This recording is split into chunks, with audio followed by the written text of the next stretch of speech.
Hello and welcome. I'm a French style enthusiast. I live in London, and on this channel, I share videos about how to add a little bit of French je ne sais quoi to your style, as well as how to find designer and luxury pieces to add to your wardrobe while not spending the earth.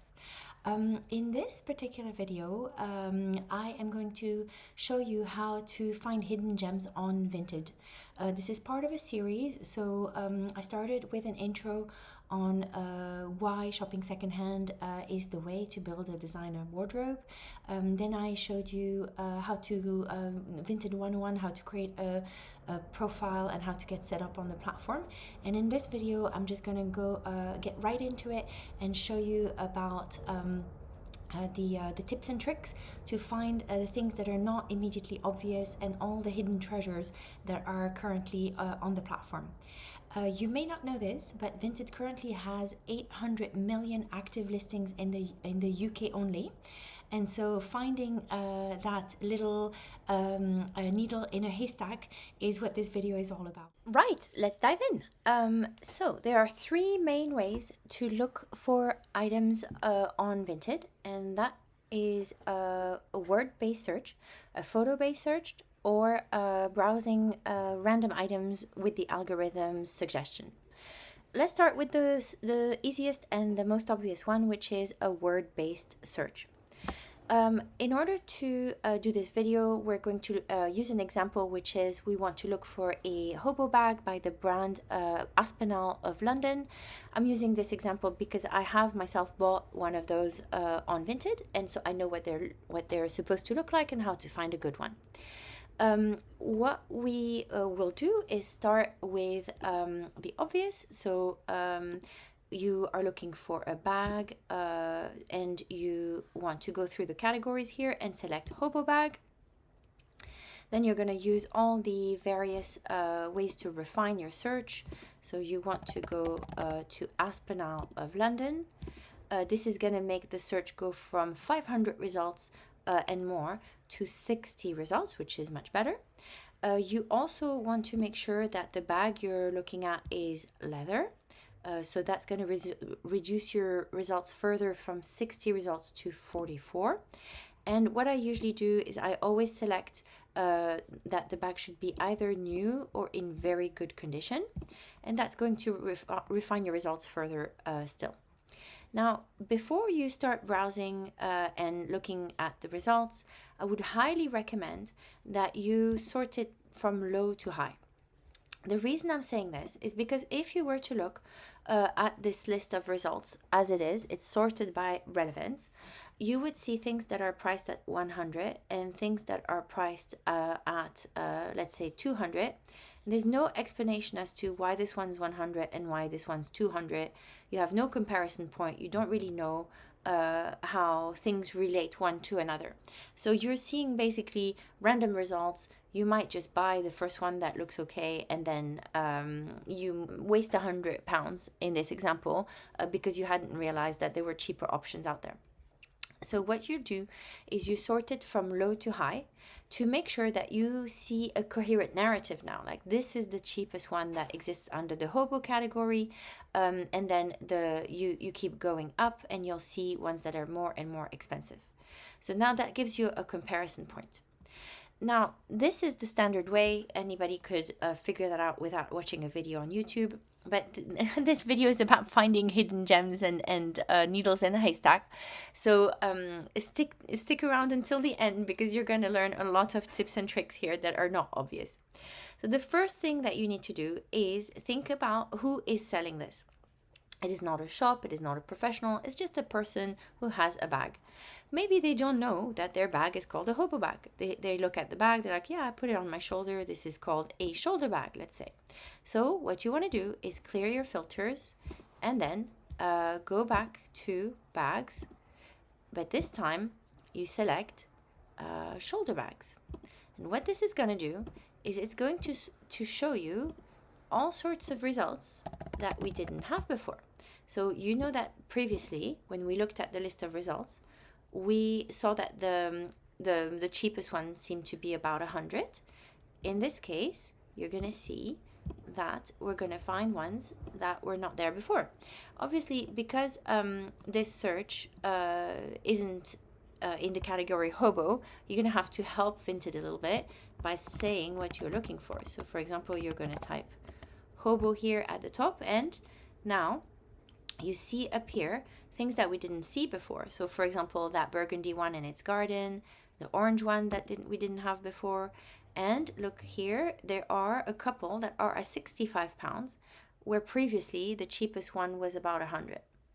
So by just varying the categories and essentially thinking like the seller, you have uncovered that there are bags here that were not properly categorized. And this is how you're going to start finding the really nice items, the ones that nobody has found before because they've been miscategorized. Now, people may not have written hobo because they don't know that it's called a hobo. So the way to find the really hidden gems, but that requires a lot of time, is to basically not put any keywords at all, do a minimal number of conditions. So here I've only said bags and Aspinall. So I'm seeing basically every single thing that has an Aspinall logo on it. It'll include anything. Paper bags, dust bags, very old damaged wallets. So I would say this is how you can find the hidden gems, like the true hidden gems, is by just seeing everything and then scrolling through until you've done the entire list. Now you will notice that as we're looking through wallets and card holders and stuff like that, suddenly we've got hobos. This is essentially the Vinted algorithm has realized that I'm looking for hobos in Aspinall of London. And it is showcasing for me this seller who is a pro seller and who has bumped his wardrobe or her wardrobe. So this person has paid a little bit extra for their products to appear. And what this does is essentially, as I'm looking for things that are not what I'm looking for, suddenly I see what I am looking for. But look at the prices, 170. You don't want to pay 170 for this tote bag. If you want, you can have it for 65. So you keep scrolling because the one thing I've understood when I've been trying to shop for luxurious things on a budget is that there's a trade-off between money and time. If you wanted to spend zero time looking for an Aspinall hobo, you go to the Aspinall website, type hobo, find the bag, buy it. But your trade-off here is that you're going to spend less, but you're going to spend your time. So you're going to spend less money, and in exchange, you're going to spend more time. So there is a trade-off here between two things that have value, and you need to decide what has more value, your time or your money. Now, a second tip that I'm going to give you here is that when you go through the list of results, you should always click on the bad photos. So for example, this person has essentially taken a photo of the dust bag, but instead of putting it as the last photo, she's put it as the first one. But how are we to know what's inside? Most people would just keep scrolling and not stop on this one. But if we click on it, it opens and look, it's a hobo bag. So we would never have found it if we had kept scrolling on it, scrolling down. And this is basically one of the tips here, is don't assume that the person will have put the best photo as the first one in their listing. They could have put a blurry photo. They could have put the wrong photo. They could have put a photo of another item, but it turned up in your search for a reason. So you need to make sure that you click on all these blurry photos, these super zoomed in photos, these photos of the box, and which doesn't show the contents, or the dust bag and not showing what's inside, because that's also where you're going to find your hidden gems, because everybody else overlooked it, but you're going to be the one who actually opens that listing and finds the gem. All right, so now that we've found The vast majority of the results for an Aspinall of London hobo bag, let's say that we're looking for a burgundy one, which I actually am looking for a burgundy bag, but that's besides the point. So now your next job is going to be to compare the quality of these bags. The first thing you want to do is check how many photos there are, like do the surroundings look like, does it look like a clean house? you know, have they treated their bag poorly? So you can see this one's pretty damaged. That's probably why it's the first price. She put, or he or she put that bag under very good condition, but I would say that's completely subjective, right? So you can't just trust that this bag is in very good condition. You have to go look. This one, to me, looks like a better proposal already. You can see behind there's a white armchair that's actually white, so they maintain their surroundings clean. The photo, there's been a little bit of effort. They've put the dust bag. Actually, you get a dust bag with this bag, which is good. The corners are also a bit damaged, so then we move on to the next one. This one's 80. So the one that was the previous one is 65. This one's 80, but here's another that's also at 80. And here you can see the person has white tiles, clean carpet, well-maintained doors, and then when you start looking at the bag, that's looking pretty good. The inside has like the expected wear. There's not a whole lot of photos of corners. So if I were buying a hobo bag, I would write this person and say, could you send me a photo of the corners, please? So then let's keep going. You want to keep looking at what's available in terms of condition, right? If they all have scruffed corners, then let's have a look at hardware. If all the hardware is a bit tarnished, then let's have a look at the inside, at the lining. What's the condition of the lining? This one has actually very good corners. It's the one that we've looked at that I think is in the best condition so far. You know now, because you've organized by from low to high, that the best price you can get on a hobo is a leather hobo in the color you want is 65.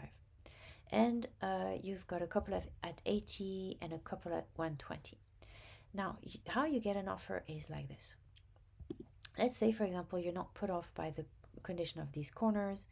You can see this one has been sitting there for 7 months, right? If you wanted to get like a super discount and you don't care about the corners, then you can make an offer. How you make an offer is very simple. You go to make an offer and then you type 1. And you can see here the lowest price that your offer has to be. So it says here the value is too low. The minimum value cannot be lower than £39. So then what you do, obviously, is you send an offer for £39 because you know that this is the very lowest price you can get. So let's say you wanted a fabulous full leather hobo bag from an excellent London brand for £39, which is unbeatable, and you don't mind the corners because you're gonna maybe apply a bit of leather care to this, then it would be worth trying because you know that this person has been sitting on this bag for 7 months. So why would she not say yes? So then we take this one. So here what you can do is you can again do this, 48. It's still less than the lowest price, 65. And what you could say is, oh look, I've noticed that the cheapest similar bag to yours is £65 on here, and I'm interested in buying yours, not hers. Are you prepared to make an offer? Or you just offer at 48 and say nothing and see what the person says. So here, let's say that you've offered at 48 and the person said, no, I will not sell it for less than 75 because it's currently at 80. What you want to do at that point is to keep going. Most people will stop and they will just buy the bag at 75. But I think what you need to do is just answer with a simple message, which is, shall we meet in the middle? So in this case, you could say, I see the bag has been there for 5 months. I'm really keen to have it. but the price is a bit too high for me. Let's meet in the middle. So what you do is 75, which is the price the person would come back with in this scenario, minus 48, which is the offer you initially put in. That gives you 27. Divided by 2 is £13. You add that to the 48 you initially offered, and you get to £61. What you can do is then say, why don't we cut it in two, cut it in half, and instead of me getting the bag for 48 or you selling your bag for 75, why don't we meet in the middle and you sell it to me for 61 or 62? And you see what she says, or what this person says.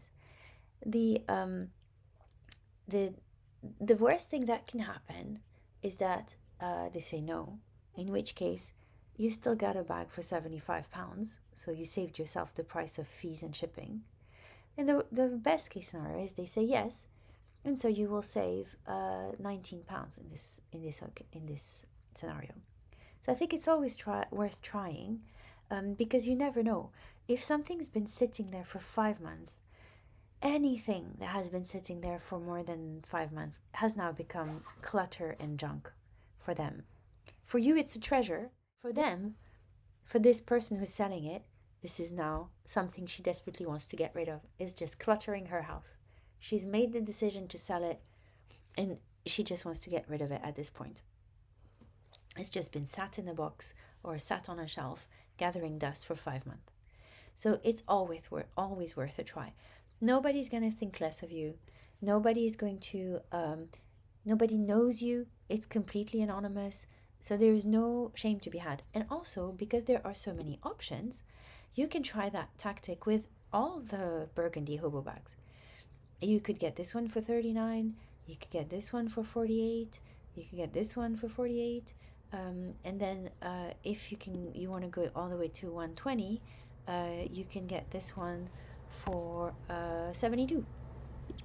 So you could get one of the really good ones that are at 120 for basically £7 more than the cheapest one that is in the worst condition.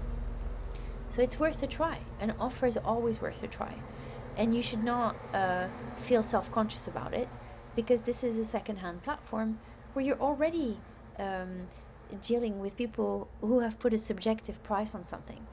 Something is not just worth objectively, factually worth the same thing to everyone.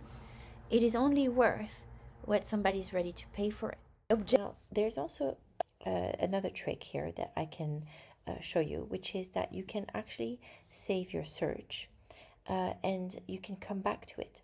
So instead of redoing the entire search every time, for example, for a hobo bag by the brand Aspen out of London, you can essentially save this search. And every time you're going to come back to it, let's say every day or every other day, you're going to see new things. So for example, here you can see this one we hadn't found before. This one is completely new.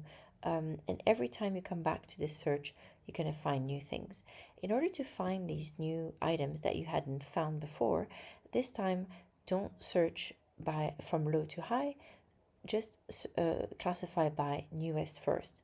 And that's how you're going to find the new things that you hadn't seen before.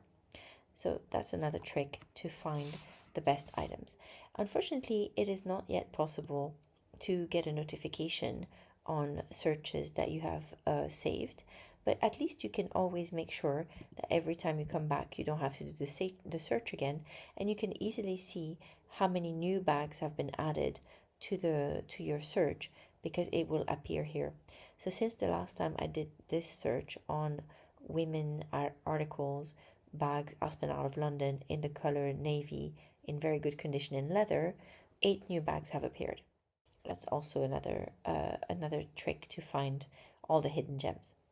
Now, that was all the tips and tricks for word-based searches.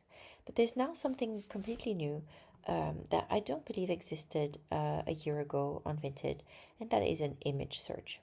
So this is the second main way that you can find hidden treasures on Vinted. So let's explore this way. The way to use this is essentially you click on the camera icon here in the search, and this pop-up is going to appear, which is going to propose to upload an image. Now, Vinted is going to then propose to search for this image that you've just uploaded, but you have to help it a bit by telling it what you want to look for in that image. It would be really hard for me to describe in keywords what I'm looking for. But if I do an image search, then suddenly I can see all these images of the shirt I'm looking for without having to describe it with keywords, and also importantly, without having to rely on the seller having been able to describe it accurately with keywords. Now, the image search is quite new, and so sometimes it won't turn up the things you're looking for. So it might not be a Ralph Lauren shirt, it might not be exactly the logo that you're looking for. So, and also the the the further away you get from the top, the less it matches the image you actually uploaded. So, for example, if I go a bit further, suddenly the things that I'm looking at are not really what I'm looking for, right? It's still Ralph Lauren, but soon it's going to become things that are not even Ralph Lauren. But if you stay close to the top, then you're going to likely see things that are matching what you're looking for. If you start putting criteria, then maybe it doesn't fit anymore. So, for example, here, let's assume that I'm looking for a size 12. If I filter by size 12, you can see the first result still matches my photo, the second sort of, third result sort of, but then very rapidly the the results kind of don't match anymore. It's still, I think, a very neat way to find something without relying on keywords. So I often use it just to find things that are difficult to describe, or just as a fail-safe way of finding everything that might have uh, gone through the net, basically, that might have slipped through the net with a keyword search. So sometimes if I don't find what I want with a keyword search, then I will do this one to find the hidden gems. Now, the third and last way to look for items on Vinted is to go to the not search for anything, but to go to the main page on Vinted and to essentially just rely on the algorithm to propose things that are similar to what you've been looking for. So, because we've been doing those videos, I have been looking for Aspinall of London Hobo. So, it knows that I like British brands, that I'm looking for a bag, and that I like leather bags. So, what does it do? It guesses that I would like other British mid luxury brands, such as De Melier and Mulberry. It is guessing that I like leather bags. So, it's showing me a leather Salvatore Ferragamo bag. It's guessing also a price range. So it's not showing me things that are 2,000 or 5,000 pounds. It's guessing that I'm staying within the 70 to 400 range, more or less. And also it is taking a guess at what I would find interesting. So for example, it's telling me, you like Aspinall of London, look, they make bracelets. You like mid-range luxury goods that are priced reasonably, look, a pair of sunglasses. So this is basically the algorithm trying to guess what I might like.